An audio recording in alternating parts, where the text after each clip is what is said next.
Good evening. This is All India Radio and I'm Paul Thotham with the news at 9.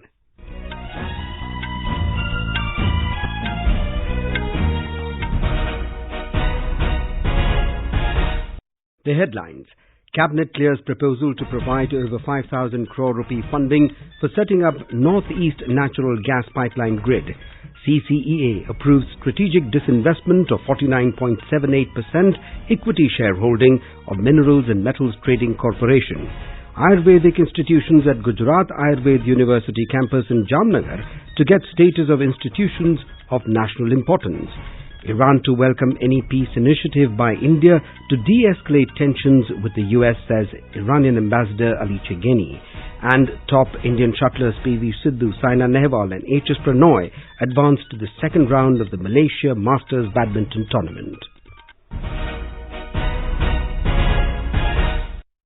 The Cabinet Committee on Economic Affairs today approved capital grant as viability gap funding to Indradhanush Gas Grid Limited for setting up the Northeast Natural Gas Pipeline Grid.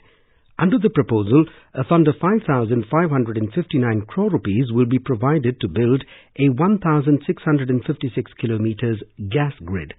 The total cost of the grid is 9,256 crore rupees.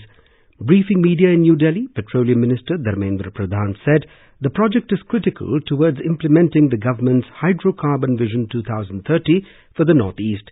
He said the gas pipeline grid would be developed in all the 8 states of the northeastern region. 5 सरकारी company IOCL, ONGC, GAIL, Oil India and NRL Numaligarh refinery मिलके Indradhanush gas grid limited north east की 7 राज्य plus Sikkim Guwahati से आगे इसे सारे 8 राज्यों को नेचुरल गैस पाइप में मिले, डोमेस्टिक गैस घर में पाइप में पहुंचे, वहां की उद्योग के लिए जिसमें से रोजगार और राजस्व दोनों बढ़ने वाला है, वहां गैस उपलब्ध हो, इसकी एक एम्बिशियस प्लान भारत सरकार ने आज एक विजन दिया है. This is only the second instance that the government is directly funding a gas pipeline. In 2016, the government provided a capital grant of 5,176 crore rupees or 40% of the project cost of the 2,655-kilometer Jagdishpur-Haldia and Bokaro-Damra gas pipeline project. The Cabinet Committee on Economic Affairs CCEA has given in-principle approval for a sale of equity held by 4 central public sector enterprises and 2 state PSUs in Nilachal Ispat Nigam Limited, NINL. It has approved strategic disinvestment of 49.78% equity shareholding of Minerals and Metals Trading Corporation Limited and 10.10% of National Mineral Development Corporation. The CCEA gave approval for strategic disinvestment of 0.68% of Mecon and Bharat Heavy Electricals Limited each. 12% disinvestment in Industrial Promotion and Investment Corporation of Odisha Limited and 20.47% in Odisha Mining Corporation have also been approved. The Cabinet today approved conferring the status of Institution of National Importance to a cluster of Ayurvedic institutions at Gujarat Ayurved University campus in Jamnagar. Briefing reporters in New Delhi after the Cabinet meeting, Information and Broadcasting Minister Prakash Javadekar said, elevation of the status of these institutions will provide it the autonomy to upgrade standards of Ayurveda education and frame various courses in Ayurveda as per the national and international demand. Gujarat में जामनगर में एक अच्छी आयुर्वेद की संस्थान है, institute of research and development of Ayurveda in Jamnagar. इसको institute of national importance ये status देने का राष्ट्रीय महत्व की संस्था, ये उसको दर्जा देने का निर्णय आज किया है. ये क्लस्टर होगा, इसके लिए बिल भी आएगा. Mr. Javadekar said the move will help the institutes to develop tertiary care in Ayurveda and to secure interdisciplinary collaborations to give a contemporary thrust to Ayurveda. Cabinet also approved promulgation of Mineral Laws Amendment Ordinance 2020. The ordinance will amend Mines and Minerals Development and Regulation Act 1957 and Coal Mines Special Provisions Act 2015. Briefing reporters in New Delhi after the Cabinet meeting, Coal Minister Prahlad Joshi said these amendments will open up a new era of growth in the coal and mining sectors. Mr. Joshi said the government has also done away with end-use restrictions of the mining blocks. This will have the growth in ease of doing business. Democratization of the sector by opening it up to anyone willing to invest means end-use restriction, and in the August itself, the coal sector is opened up of the FDI. Previously, there was a restriction that anybody to participate in the auction, he should have the operation, coal mine operation in India. That restriction we are removing. A Memorandum of Understanding MOU on electoral cooperation between the Election Commissions of India and Mauritius was renewed today. The MOU was signed between Chief Election Commissioner of India, Sunil Arora, and Electoral Commissioner of Mauritius, Mohammad Irfan Abdul Rahman, at Port Louis.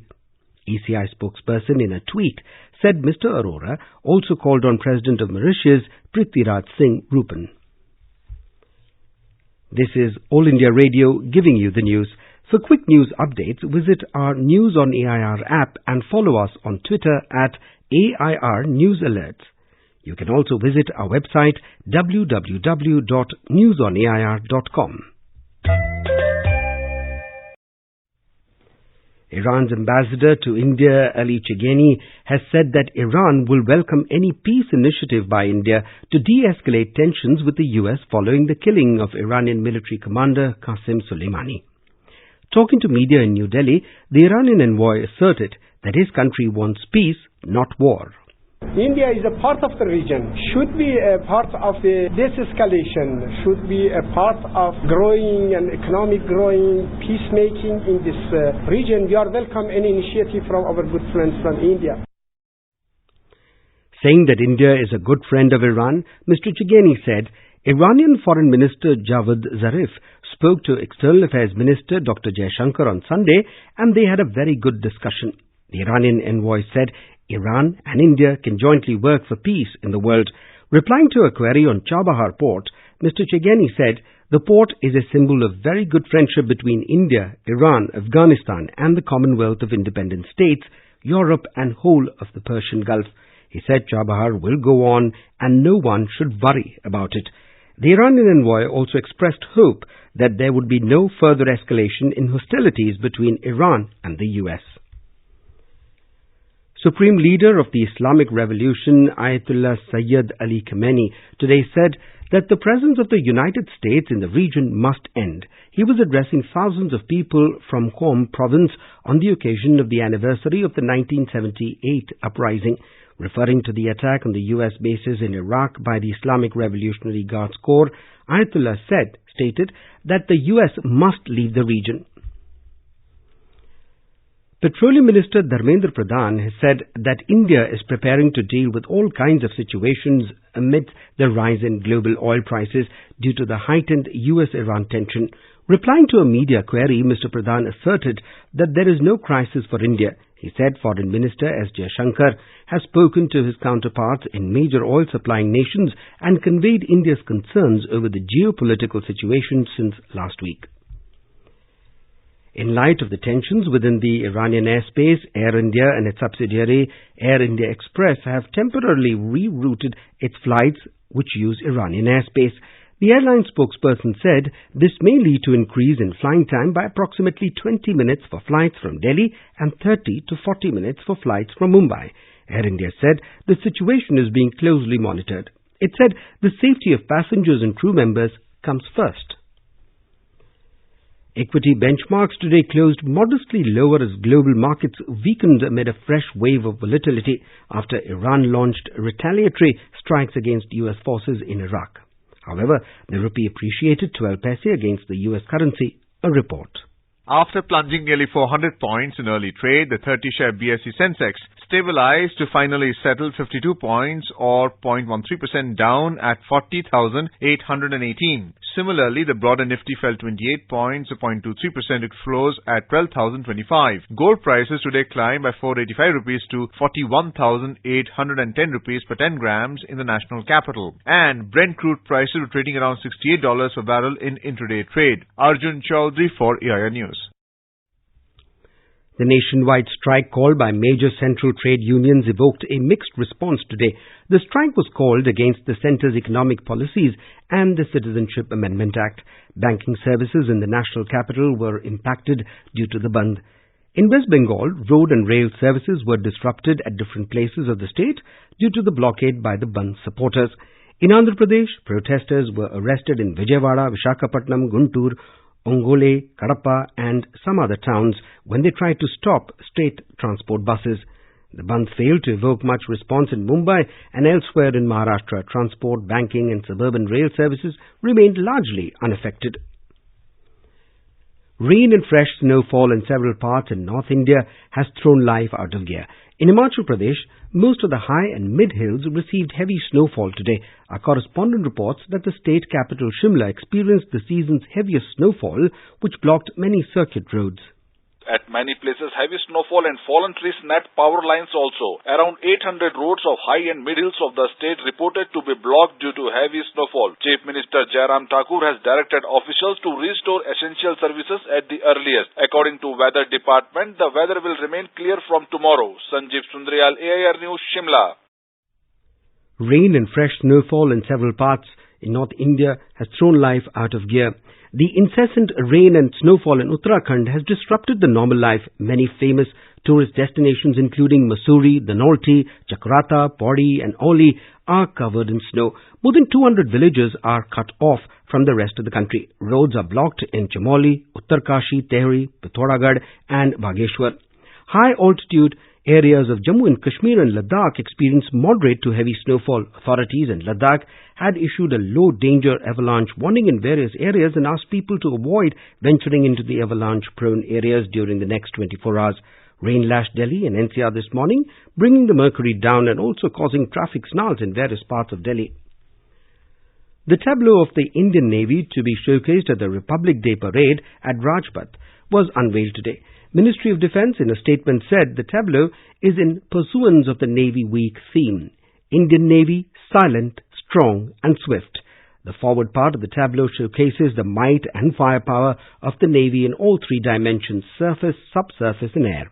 On the trailer, the tableau showcases the indigenous aircraft carrier Vikrant under construction at Cochin Shipyard Limited, along with its complement of MiG-29K fighter aircraft.